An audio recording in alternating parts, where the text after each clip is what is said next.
VK news Uttar Pradesh Uttarakhand, सच का सारथी।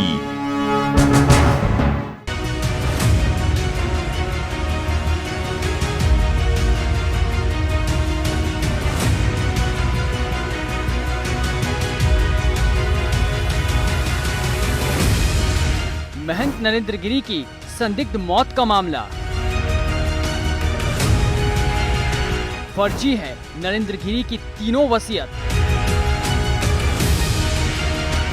विवाद में मठ की संपत्ति की वसीयत। मठ की संपत्ति की वसीयत निकली फर्जी। निरंजनी अखाड़े ने वसीयत पर उठाए सवाल।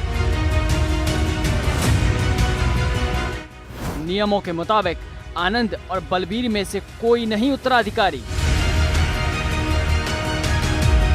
अखाड़ा परिषद के अध्यक्ष महंत नरेंद्र गिरी की संदिग्ध मौत से हर कोई स्तब्ध है।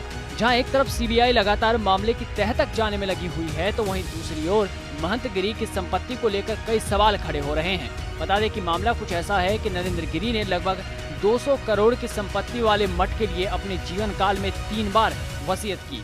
पहली बार उन्होंने बलबीर गिरी को अपना उत्तराधिकारी बनाया, लेकिन 1 साल बाद ही उनके स्थान पर आनंद गिरी को उत्तराधिकारी बनाते हुए वसीयत कर दी। आनंद गिरी की आदतों से नाराज होकर दूसरी वसीयत के 9 साल बाद उन्होंने दोबारा बलबीर गिरी को अपना उत्तराधिकारी बनाते हुए वसीयत की। इसके मुताबिक बलबीर गिरी ही बागंबरी गद्दी के महंत और उनके उत्तराधिकारी हैं। करीब 300 वर्ष पुराने इस मठ पर नरेंद्र गिरी को भी अपने गुरु भगवान गिरी से वसीयत के जरिए ही उत्तराधिकार मिला था, लेकिन अब उनकी संपत्ति को लेकर कई सवाल खड़े हो रहे हैं। बता दें कि महंत नरेंद्र गिरी अपने वकील ऋषि शंकर द्विवेदी से भी मिलना चाहते थे। ये बात खुद ऋषि शंकर द्विवेदी ने बताई। उन्होंने बताया कि अनजान नंबर से महंत नरेंद्र गिरी ने कॉल की थी। वे उनकी आवाज भी पहचान गए थे। कॉल करके उन्होंने कहा था कि मिलना चाहते थे। इस पर ऋषि शंकर द्विवेदी ने कहा कि वे कोर्ट में हैं। इसके बाद कॉल कट गई। ये कॉल 12:30 से 1 बजे के बीच आई थी। अगर महंत नरेंद्र गिरी के वकील ऋषि शंकर द्विवेदी की बात माने तो उनके मुताबिक महंत नरेंद्र गिरी और मठ के खाते में करीब 30 से 40 करोड़ जमा है। मठ के नाम पर प्रयागराज, हरिद्वार, कौशाम्बी समेत तमाम शहरों में 200 करोड़ के लगभग की संपत्ति है। वर्तमान में बलबीर गिरी कानूनी तौर पर मठ और उसकी चल अचल संपत्ति के मालिक हैं। कोर्ट में महंत नरेंद्र गिरी की आखिरी वसीयत की ओरिजिनल कॉपी जमा है। तो वहीं मिली जानकारी के अनुसार महंत नरेंद्र गिरी की मौत के मामले में रोजाना एक नई बात निकलकर सामने आ रही है। कभी उनका सुसाइड लेटर, तो कभी लेटर का वीडियो वर्जन। इन सब के साथ 3 वसीयतें भी सामने आई। लेकिन अब इन वसीयतों के वजूद पर निरंजनी अखाड़े ने सवाल खड़े कर दिए।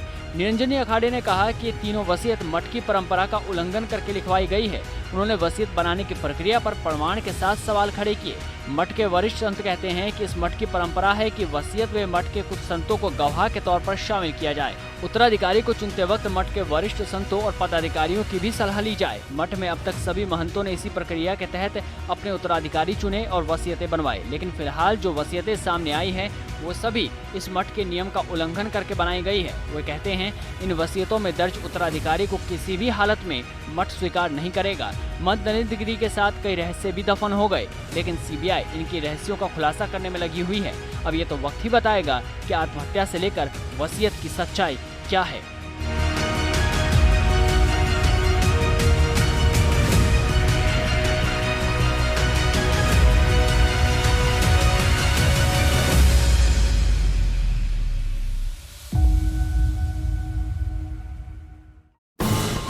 ये है ड्रीम मीडिया नेटवर्क और आप देख रहे हैं देश का पहला